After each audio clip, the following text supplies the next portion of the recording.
Hello everyone, welcome back to HardReset.Info channel. In today's video I want to show you how you can easily change sound effects quality in Genshin Impact. So first, go to settings and now select graphics. In here, scroll down until you see SFX quality, and here you can change it from lowest to high depending on your preference.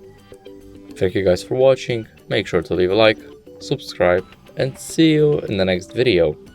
Bye.